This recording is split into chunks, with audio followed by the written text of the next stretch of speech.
Hello, everyone, and welcome back to another episode of the Overseers. My name is Proilios, and I'm joined as usual by my co host Nightwing. And we are just 1 week um, short of getting to the Mid-Season Madness tournament, which begins early next week.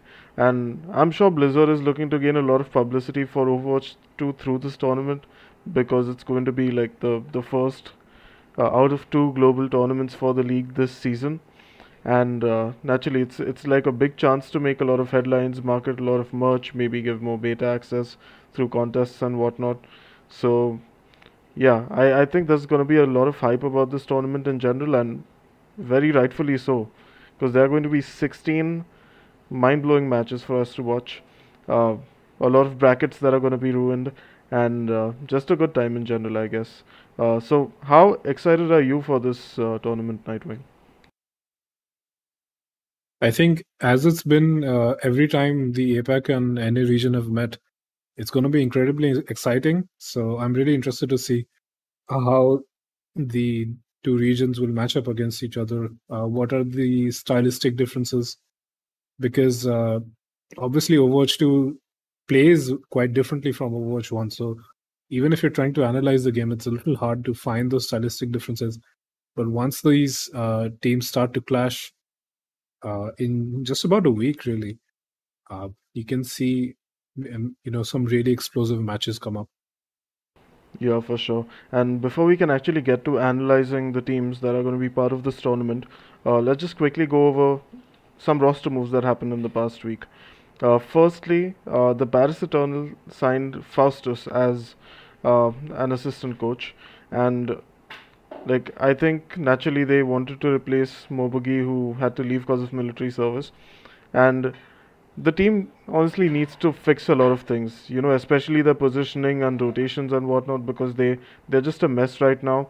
Even though individually there are good players on the roster, so I think having an assistant coach that can speak English will probably help them a little bit, because naturally having J Mac as a head coach can be a little bit, you know, you can get lost in kind of the semantics of things. So hopefully this helps the team out. Any thoughts on the signing, Nightwing? I think the Paris Eternal honestly might be the weakest team in the NA region right now, and maybe even the entire league, if I'm being honest. They're definitely a contender alongside the Vancouver Titans and the Guangzhou Charge, except the Charge seems to be making some changes, and the Vancouver Titans have also stepped up ever since their head coach changed. So I think the Paris Eternal getting some, new reinforcements in the brain department, those extra, gray matter folds might just help the Paris Eternal figure out a way to make the team gel better and just execute their strategies a little bit better. They've got some amount of talent, but they don't really have that star firepower. So I think they really do have to, just try and figure out the game faster than anyone else. Figure out this upcoming Junker Queen hero that'll be playable in this next tournament. So I think having a really good coach and assistant coaches to just help you out with that is something that's really important for a team that's struggling and does not have any huge names on the roster. So I think this should be probably a good move for the Paciton. Mm-hmm. And speaking of good moves, recently the Guangzhou Charge released three players and one coach, which is Youngjin. The three players being developed, Unique and Rio. And instead, they have signed Xerneas, who is Yveltal from like the ex-player of the Chengdu Hunters, along with Jimmy and Aprita, who were also part of the Chengdu Hunters before, joining Guangzhou's academy team and then making their way up to the Overwatch League. So I am generally like in favor of these moves. I think losing an assistant coach might be like too big of a blow, because now they've just got one head coach running the show. But yeah, I think I'll get your thoughts on these moves first, Nightwing.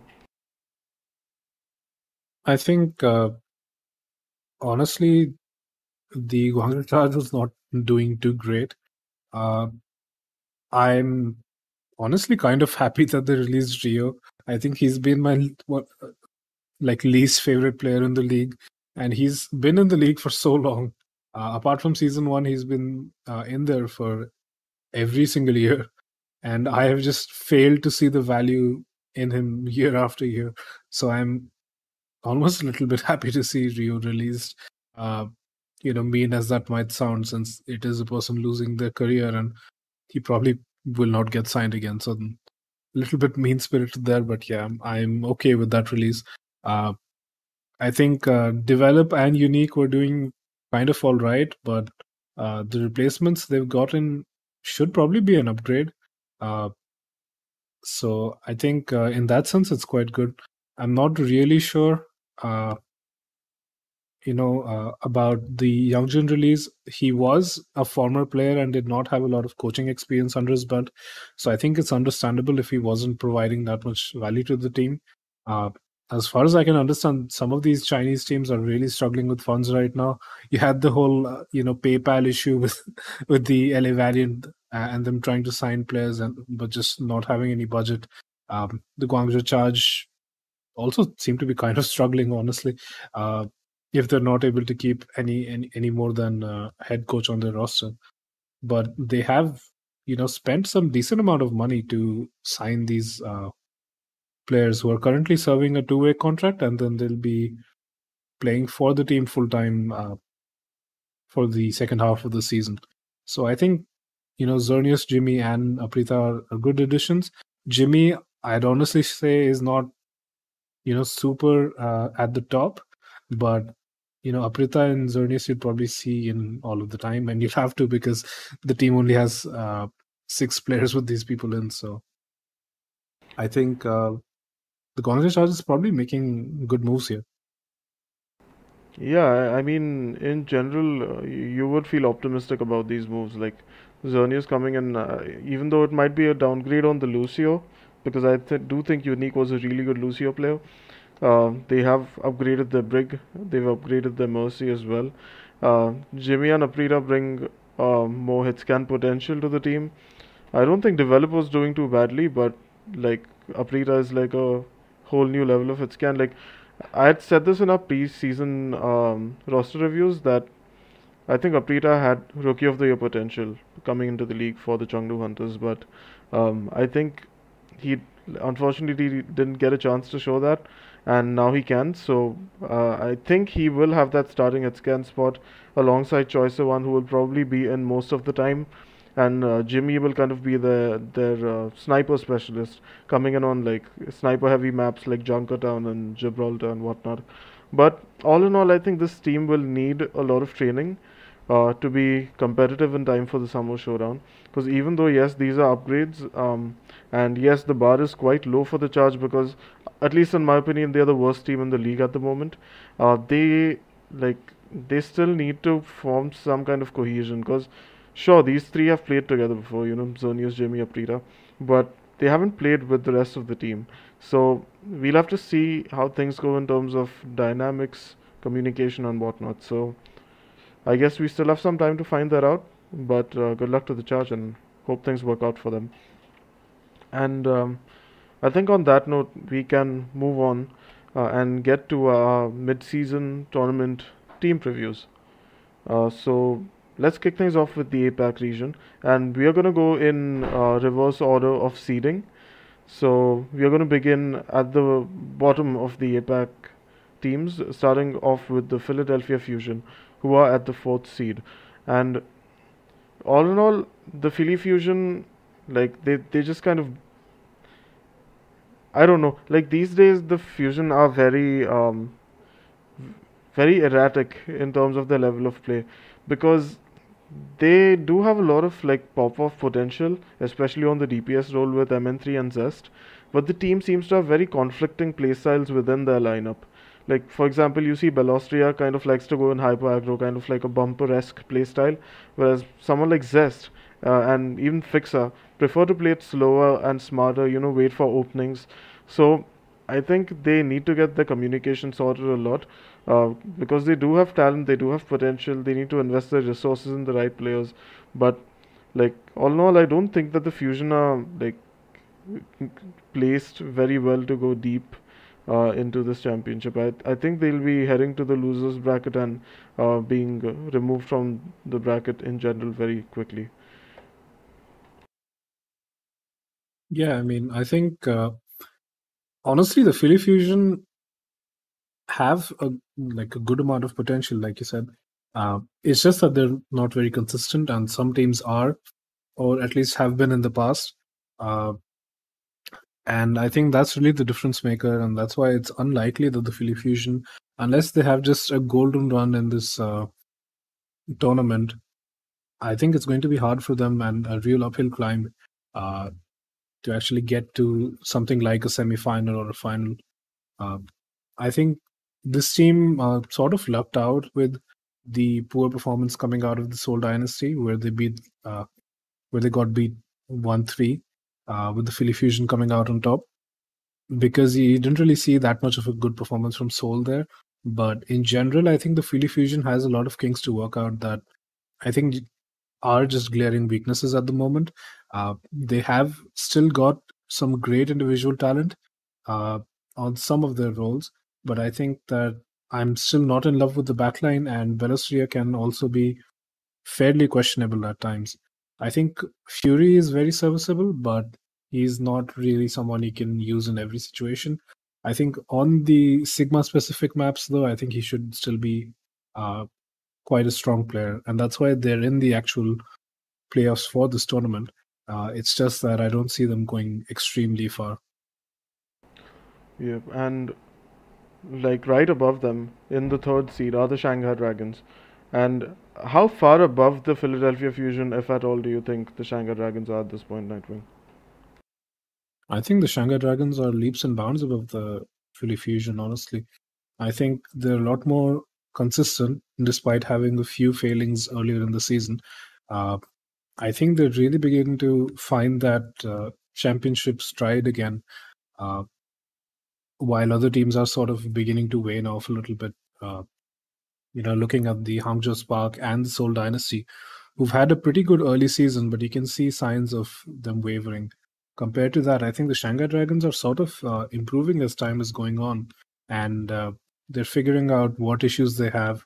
I think that's one of the benefits of them having such a good coaching system, is that even if they make mistakes, they can, review the VOD, look at the mistakes that were made, and then fix them. They've also got extremely coachable players, and many of these players have been working with each other for quite a while. So I think that really helps them just go back and recuperate and come back stronger as a team. I think, that's why the Shanghai Dragons won last year. And I think this year they can honestly make a very good run despite the few failings they might have had this season.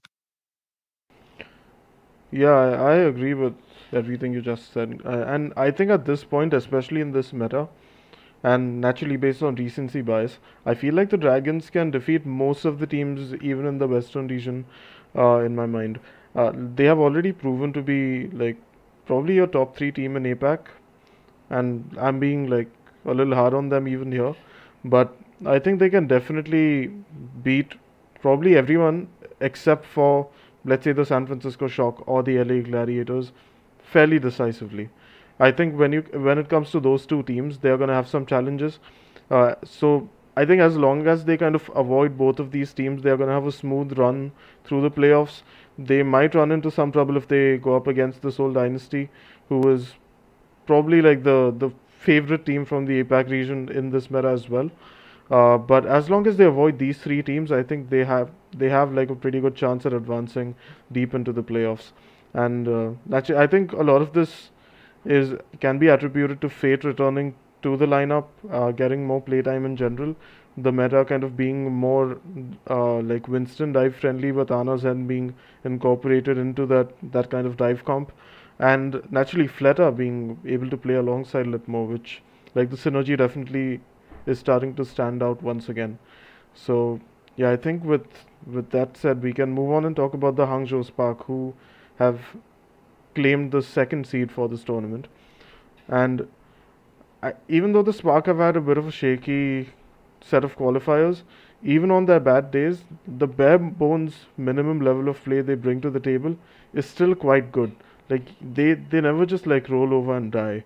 You can see them always being competitive, and that's what I like about them. Even though like sometimes their opponents can play up to them, these guys never go down without a fight. So I think that the Spark are in general a pretty competitive team. I don't think they have a shot at winning this tournament, but I could see them as well, like beating most teams in this bracket, except for like the four teams I just mentioned. You know, the Dragons, Dynasty, um, the Gladiators, and the Shock. But that said, they are sometimes really inconsistent. So if teams like maybe the Philly Fusion or someone are playing really well on that day, they can beat the Spark for sure. So it remains to be seen what happens, and yeah, it's going to be interesting to watch them. I think in terms of if you try and look at their map differential, etc., the sort of difference between the win-loss records is not that different. But in terms of just pure maps, the Hangzhou Spark do actually know how to execute many of these maps really well. They're at a plus 15 map differential, which is pretty large for a team that still lost 3 matches. I think they have got something really good going this season. I'd almost say this is maybe almost the best Hangzhou Spark we've ever seen in any of the seasons of the Overwatch League, barring a few exceptional moments in parts of the season. I think they can make a good run. It's just that some teams are a lot more consistent and are just a little more inspiring in confidence for me. Mm-hmm. And yeah, why don't we also just quickly talk about the Seoul Dynasty, who are undoubtedly the front runners from the APAC region to like go really deep into this tournament, maybe even win it. I don't know, but I think this team has been really impressive because I wasn't too high on them in our team previews before the season, because I just found that like firstly, they had like a really inexperienced main support in Vindime. So I was a bit skeptical if that would work out, but he turned out to be like really amazing. Then Stalker, who again I thought would be a rather mediocre player, has suddenly shown up as one of the best sojourns in the APAC region. So that's another like amazing thing. And I think if anyone in the league deserves the title of president of gaming, it's definitely not Huck. It's probably Toby, given what he has accomplished with this team. Because I was a big Toby naysayer. You know, it's a player turned coach who's being assigned the role of head coach for the first time ever, and he's coaching in the Overwatch League. That's probably not going to work out, but it has. So huge props to this whole team, and I think in general they are just looking quite formidable. Even though they lost to the Fusion in a game recently, I think that's just an outlier. It doesn't really like explain their level of skill. It doesn't represent how good they actually are. Like, come on, they've got Smurf, Prophet, Fitz, Stalker, Vindime, and Creative as well. It's a really solid team. I think they can probably make it to the finals if they play consistently, or at least the semis. Like semis at least is what I expect from the Seoul Dynasty. What about you, Nightwing? Yeah, I think I do still have high expectations from the Seoul Dynasty, despite them, falling short against the Philly Fusion a few days ago. I think they just have to sort of take a mental reset and go at it again because they've definitely got the talent.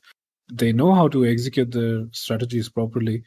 As you've seen from them, absolutely dominating the APAC region, apart from, again, very exceptional circumstances.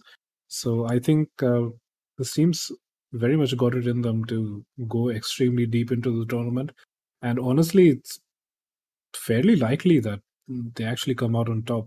It's just that there are a good number of really strong contenders that can definitely upset their balance. And this team is, historically known for choking at very random times and just going silly mode. That said, this team does have, completely new identity this season. So they are just going in with a new mindset, with a new head coach, like you said, their very own president of gaming, now that Huck is not around. So I think they're definitely very well placed to succeed in this tournament. Yep, and that concludes our discussion for the APAC teams. Let's now talk about the teams in North America. Starting off with the eighth seed, which is the Toronto Defiant. And although this team does seem to be like a bottom of the pack team, there are some positives, right? For instance, I feel like Twilight has been looking better and better as the season has progressed. Um, then naturally they have got um, they've got Chorong, who although he hasn't stood out as one of the best main supports out there, he's been doing an okay job. Like he's been supporting Twilight enough. He's been yeah, packing his tracer, helping them win duels and whatnot. So in general, I like the backline for this team. And like, okay, take it with a pinch of salt when I say this, but Muse might be one of the best tank dooms in the league. He recently has stepped up a lot and is showing off a lot of good tech, a lot of like good understanding of engagement timings and team play on Doomfist. So I think that's going to be a big boon for the team as well, because there aren't a lot of like great Doomfists in the league at the moment. But yeah, 8th seed honestly seems pretty fair for them. I might just put them above the Mayhem. But yeah, I mean, it doesn't really matter much right now. But naturally, I don't see the Defiant making it quite deep. Like the very first match, as you can see, is against the Shanghai Dragons, who I'm sure absolutely going to destroy them. And even when they go to the lower brackets, I mean, they're just surrounded by strong teams. So, sorry, Toronto fans, but I don't think your team's going too far. Yeah, I think the Toronto Defiant have some good pieces. I think Muse's Doom is good, but I don't feel like he executes the dive very well. Or honestly, I don't know if it's a team issue or if it's an individual issue with figuring out whatever new mechanics they've added to Winston. I haven't really loved anything from Muse apart from his Doom, honestly. And even that has been a lot more of flashy rollouts and tech and him staying safe rather than them actually having too much success as a team. And that's why they're the eighth seed instead of anything higher. I don't really think I would even put them above the Florida Mayhem just because they lost 3-1 very, very recently to the Florida Mayhem. I think Hisu and Finale are the DPS duo they should be playing all of the time. When Aldo comes in, they usually just insta lose, to be honest. I don't really love what Hotbar's doing on the Sigma either, to be honest. Like, I don't think he really stacks up very well against some of these top Sigma players. You look at someone like Kaluj and you look at what Hotbar's offering to the table, and it's just not the same whatsoever. I think Chorong has been trying to do his best, trying to play that double flux support comp with Twilight every so often, but it's just not working out too well, as you can see for the results from the team. I think when you look at him just play individually in sort of the first person perspective, it seems okay, but it clearly is not working out very well for the team. So I think the Toronto Defiant is basically where they should realistically be. Mm-hmm. And you did mention, Nightwing, that they were like recently beaten by the Florida Mayhem, um, who are in the seventh seed. So, what do you think the Mayhem kind of have over the Defiant, and why are they a better team in general, in your opinion, at this point? Honestly, I think their DPS players are pretty good. Like, I have not been a super fan of Checkmate, but I think when he can provide a lot of variety to your team with the heroes that he can play, I actually really like his May as well. I think someone, even though he might have, flubbed it a little bit compared to some of these other, really, really good tank players, and that's why the Florida Mayhem is in this position currently. He played quite well in the kickoff clash. And I think this stage he has the chance to just sort of make a resurgence. I think this team is like quite often seen playing different styles, and they usually succeed at most of those styles. I think obviously widening your hero pool and your comp pool uh, to a large extent obviously can have some drawbacks, but I think the coaching for the Florida Mayhem is in a decent state. It's just that they've spread themselves a little too thin, I feel. I think they're still a solid team and they should be able to get something done, but I would not expect them to, make it too far into the tournament. Yeah, I feel the same way because like even though this team was incredible in the kickoff clash, they seem out of the element in this meta. And I think some part of it does like you can attribute some of it to well someone because he has had to flex a whole lot more now. Naturally, they like removed Adam from the roster. They weren't utilizing him at all anyway. But I think that's kind of increased the pressure on someone to flex a lot more to these off-tank roles as well. And he's not super good at that. Like you can see his Sigma is a little bit underwhelming.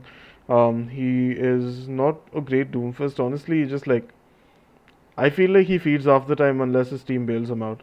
So he needs to improve on that front. And also, I think they've been making some weird decisions with their backline. They recently started subbing out Surmajet and putting in Rupal, and that decision didn't really make sense to me because they didn't seem to get any additional value by putting in Rupal. So I don't know, like I'm not really sold on some of the decisions they are making. They recently put XZ on the starting Hexagon spot to play, the Sojourn and the Cassidy sometimes, or the Widowmaker, um, alongside Checkmate, who's still, I think, doing fairly okay on the flankers. Um, but I think, like, with Hydron out of the picture, I think the team is losing a bit of, I don't know, a bit of the risk that Hydron used to take. He used to make these high risk, high reward plays, which usually used to work out because of his, like, amazing aim. I think they need to incorporate him back into the lineup a little bit. Not that XZ is doing badly because like he does have great aim, but in general, like I don't think that the Mayhem can go too far either because of all of these issues. Anyway, let's move on and talk about the sixth seeded team, the Atlanta Reign. And even though the Reign are like not one of those top teams, I kind of feel like they're kind of like human versions of tigers. They kind of just raw their way into every game with complete confidence, regardless of like how hard they dominate or how badly they get beaten. So I like the confidence coming out of this team. They do have some great potential on the roster. I think Hawks Doomfist is one of the more like I would say like one of the most disciplined Doomfists out there. I think he's been watching a lot of Get Quaked on, understanding those rollouts and coordinating engages with his team. I do genuinely think that's good.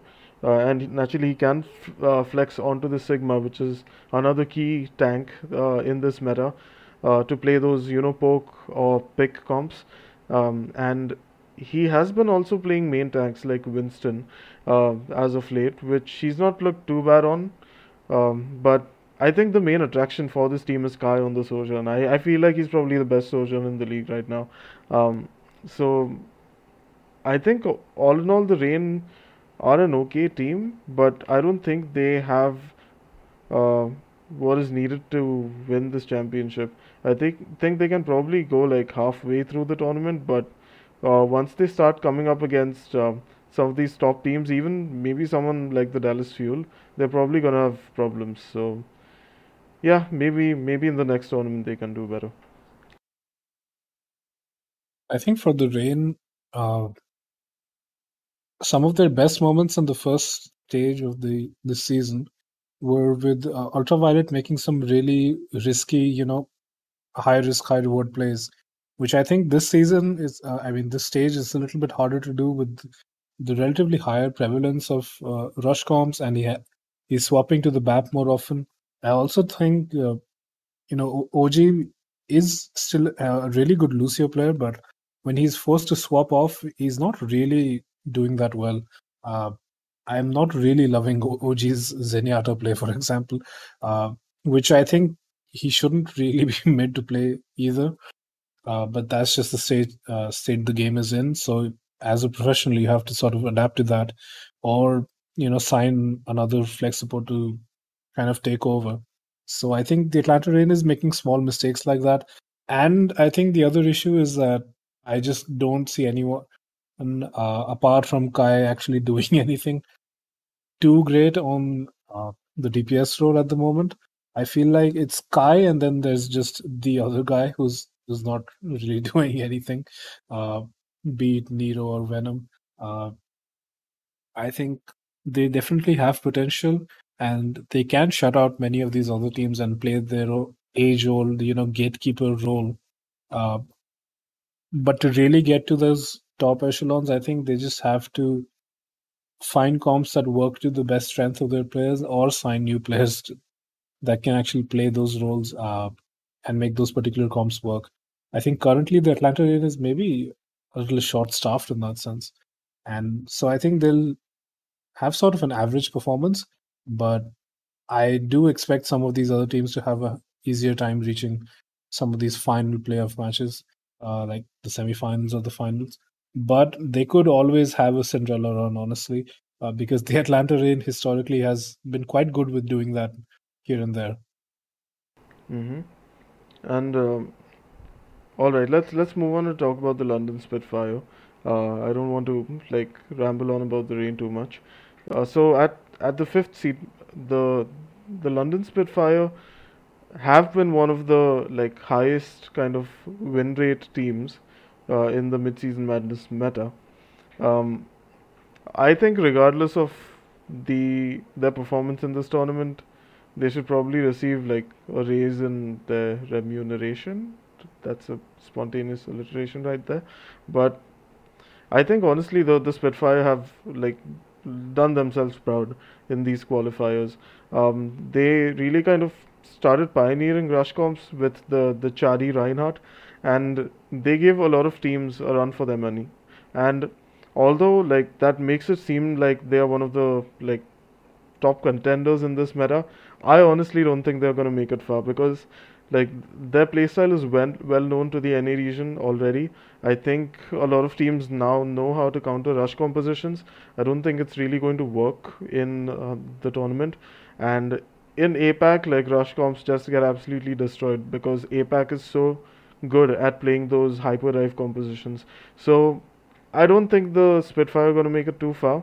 They are up against the Atlanta Rain in the very first match, which I do believe the Rain can beat them in. And I mean, as long as they don't take the mirror naturally.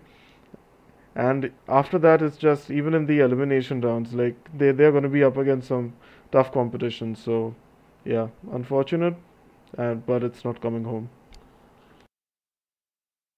I think for the London Spitfire, I mean, looking at the regular season record, I think they've gone 5-1 in this stage for the mid-season madness, because they went 3-3 earlier in the kickoff clash. So, I mean, in that sense, we have empirical evidence that the comp does sort of work, but then that always has to, like you said, be taken into context with what the APAC region can provide to the table against this comp. And yeah, APAC has always been traditionally very, very good at these hyper dives and execute them really well, especially if you look at a team like the Shanghai Dragons, uh, etc. I think they can maybe even beat the Atlanta Rain in my eyes, but they probably will not be able to keep that success going match after match. I really doubt that they'll have a Washington-esque run where they're kind of the team that's dominating a particular strategy and no one beats them for a really long time. I think at some point they'll get figured out. Teams will review VODs, especially since it's a multi-day event starting from Tuesday up until Sunday. I think if teams are, just staying alert and aware, they should be able to figure out the counter to the singular comp that the London Spitfire play well. Because I think while they have branched out to some of these other comps, like putting Hardy on Winston at times, I don't think that's where sort of the main pudding for the London Spitfire lies. And so once they're forced off their comfort comp, I think that's when teams can really just take advantage of that. Yeah, definitely. Um, All right, let's move on and talk about the Houston Outlaws, who are in the fourth seed. And I think for the Outlaws, it's kind of like it's a bit confusing to place them because on one hand, they are a little inconsistent, they do sometimes show up to matches that you wouldn't expect them to be competitive in at all, and sometimes they just go into easy games and take the opponents to map 5. So I think, inconsistency aside, let's talk about some of their strengths. I think Merit is certainly one. He's been playing a really good Sojourn as of late, and at least in my opinion, Doomte is probably one of the best players on the team. Like, I think he's undoubtedly one of the team's greatest strengths right now because, first of all, he's like a low resource Doomfist, right? He just kind of nibbles on his team's resources rather than taking large bites out of it. Unlike someone like someone from the Florida Mayhem, who just needs to be bailed out all the time, like I said on Doomfist. And I think alongside that, the team is just stable in general. I don't think they are like they're making too many plays. I don't think Pelican is living up to his full potential yet on the roster as well, even though he does play well every now and then. So all in all, I think that the Outlaws are okay. They should be probably like a mid-table team uh, among all of these 12 teams. But yeah, I don't expect them to make a deep run in these playoffs at all.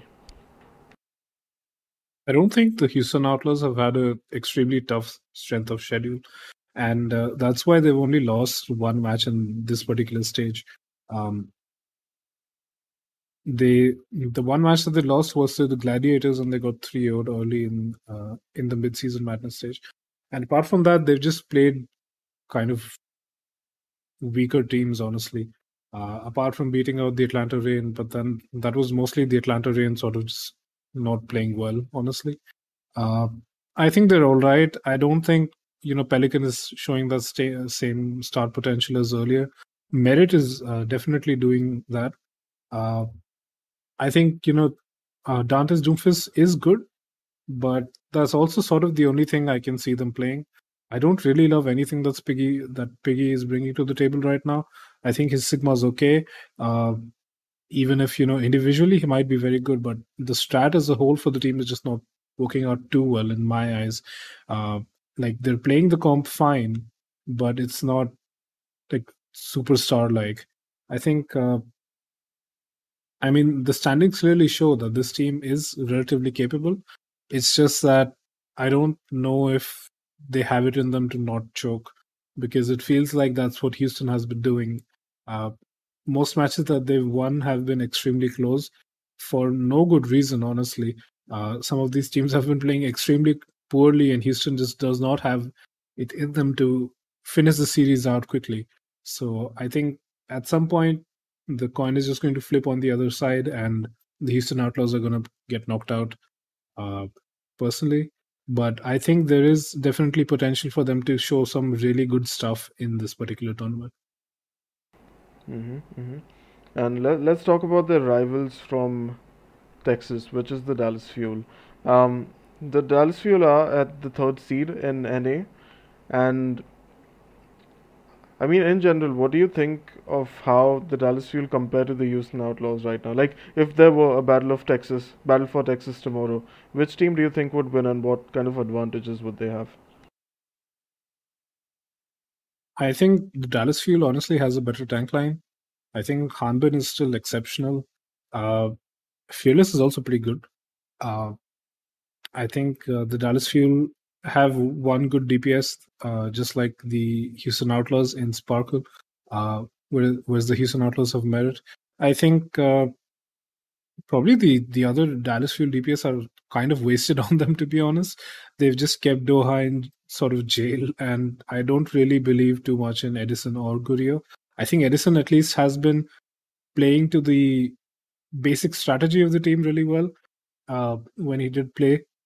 But apart from that, I think they've also like got a pretty solid support line, whereas the Houston Outlaws can be a little hit or miss at times.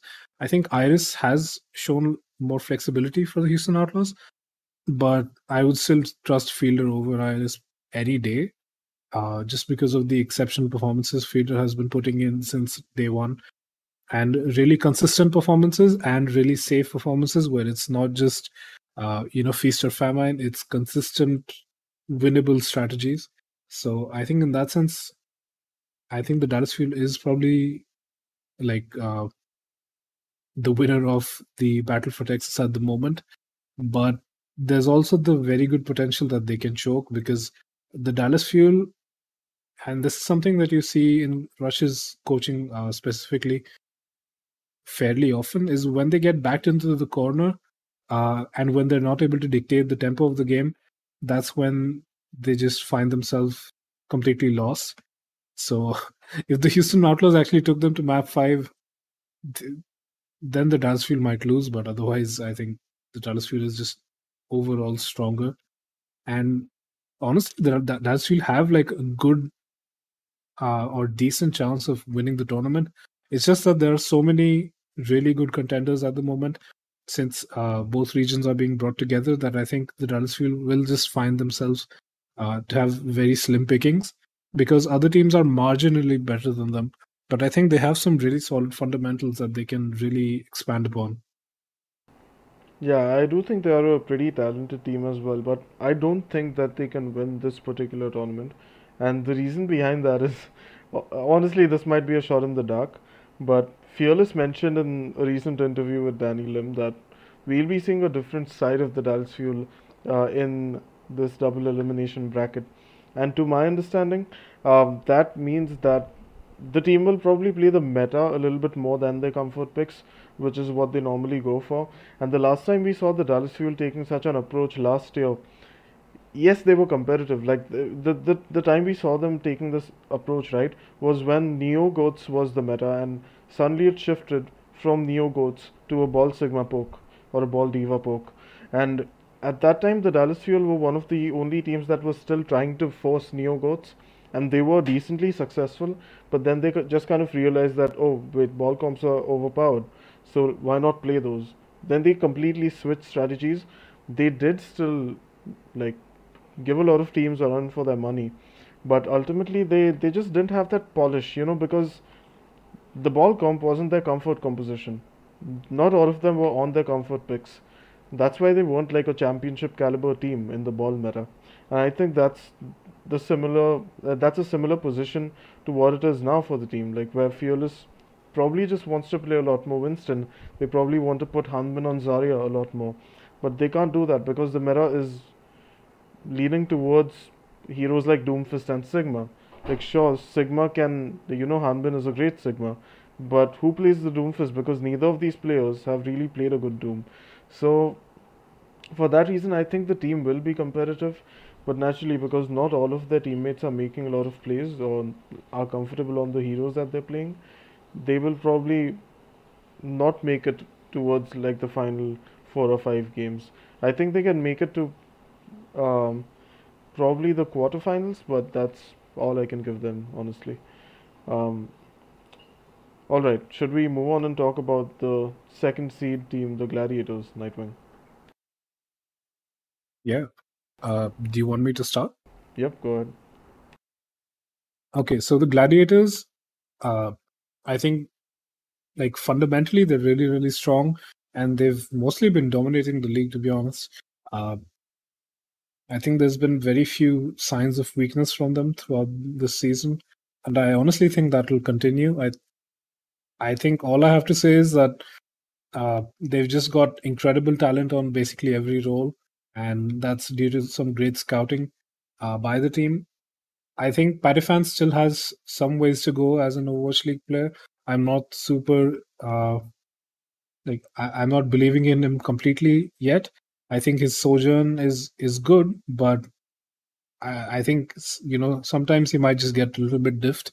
I also think that the other person that's playing sojourn for the team, that's Ans, can also get a little bit caught off guard at times. I think both of them are still making that transition from Valorant to Overwatch, even if they have been seriously dominating, unlike what Ans was facing with the Shock last year. I think there's just very little sort of wiggle room for them to make errors. I think mostly their system is set up quite well. They've got good coaching. They're making the right swaps, and they're also treating their players well. And that's why their tank rotations are also doing really well, which is all I'll get into. But I think just overall the Gladiators are really, really well placed to be able to win this tournament, and I think they're one of the favorites, and maybe even the favorite if you're more of a Gladiators supporter than maybe a Shock supporter, who we'll get into next. I think the Gladiators should be able to do really well on basically every comp that they need to play. Maybe apart from the Doom, I don't think I particularly love the Doom from them, to be honest. I think it's okay. It's quite good, but I think their probably best form comes out with Space playing the Sigma, or even Reiner playing like the Ryan or the Winston. I think the Doom comps are not like their specialty, but that's okay. I think they can execute whatever comp is required when it's needed, in my eyes. Yeah, I think that's one of the perks that comes with being an infinite source of talent, right? They just have a lot of flexibility within the roster. I do think Rhinos Doom is up there. I think it just depends on what games you've seen and like how much of them you've watched. I think I've probably caught Reinhardt some of his best moments on the Doomfist. Maybe that's why I think he's really good. I think in general, their kind of strengths are Rhino, Space on the Sigma, Kevster on either the Genji or the Tracer, and the support line in general. The support line is insane. Like, I think they're one of the best double flex support teams in the league right now. Because when they bring out Shu and Skewed, right, one of them is just fragging like a madman on the Zenyatta, and the other one is just topping the team up, keeping them in the fight constantly. I think the communication on this team is really solid despite being like a mixed roster. And naturally, they also have Funny Astro in the backline who comes in to play that Lucio and always, plays the style that the team needs. So I think for these reasons, the Gladiators are my favorites to win the Mid-Season Madness tournament. I think although the Shock are probably the best team in this meta at this moment, I trust the Gladiators to be a little bit more flexible. And in general, I think they have been the better of the two teams throughout these two tournaments. So that's why they're my favorites. I don't think it's unreasonable for you guys to pick the Shock, who are in the first seed. And let's just move on to talking about them. Because I think that this team has looked like probably the best oiled machine in this meta, because I think they've had the same coaching systems in place for quite a while. So they've just kind of been able to bring their team to like the ultimate point of cohesion really quickly. And I think that's what's helped them be so clean in this meta. But that said, they have had some issues here and there. Naturally, with them signing Mikey, they don't have collusion all the time, so they need to determine which tank to put in on which map. Because Mikey's strengths on the main tanks, and especially Wrecking Ball, who he does kind of play well, but naturally when Mikey is in, they cannot play the Sigma, they cannot play let's say the Diva or the Zarya. And then Koluj comes in, he can play those off tanks, and he can, let's say, play the Monkey, but he doesn't particularly play ball well. So I think these small things are what can keep hold the Shock back, but historically they haven't in this meta. I think when they face off against someone like the Gladiators, though, who can have a lot of different looks and can have something completely unpredictable to throw at them, this is the team that can give them the biggest challenge. So I am honestly foreseeing a Gladiators Shock Grand Finals with the Gladiators taking the trophy. I think, like, even if we take whatever issues we might have with Mikey's slight overconfidence on whatever tanks he thinks he can play, apart from the Wrecking Ball, even if you sort of account for that, the Shock have only lost 3 maps this stage, and they've lost obviously 0 matches throughout the entire season, apart from the playoffs and the kickoff clash. And I think some of that was due to the lack of flexibility, because Kolush had to play in all of the time. I think they made the right move by putting in Mikey, and hopefully The claims he's made about, all of his tanks being really good now, now that he's practiced, hopefully they're true. But I think even if that's not true, whatever comps they've been currently playing and the comps that are meta on this patch, or at least whatever the shock make work,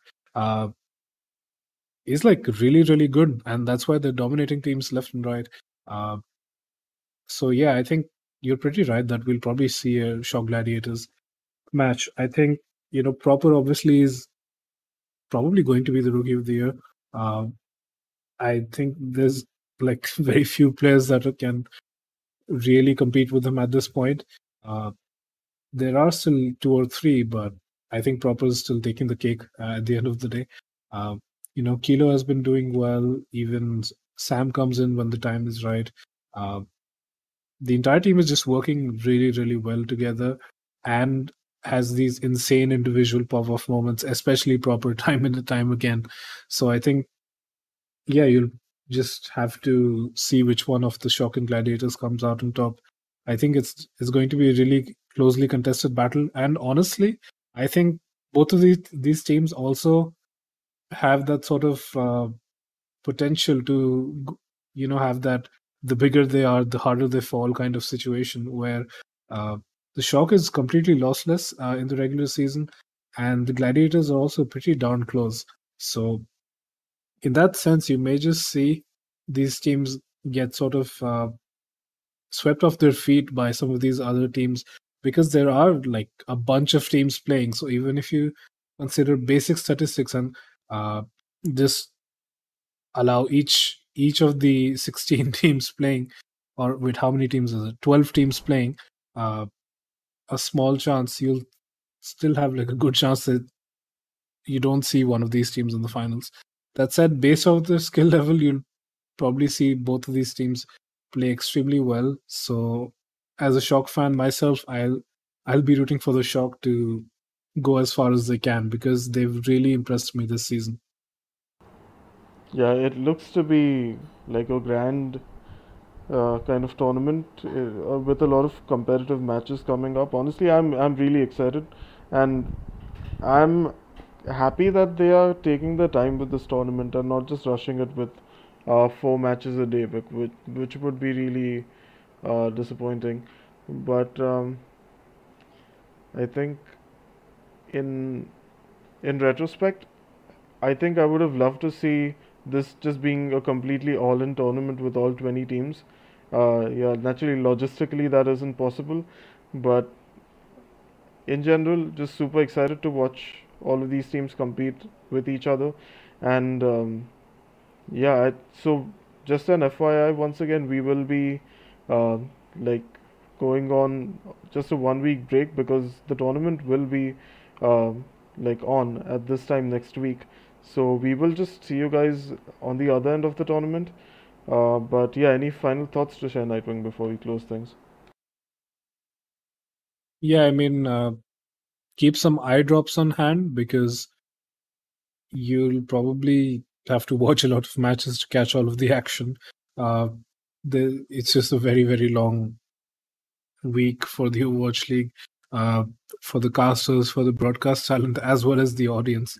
So I think honestly, just watch the matches of the teams that you really believe in, because there's so many matches that uh, it's probably okay to skip a few of them, if I'm being honest.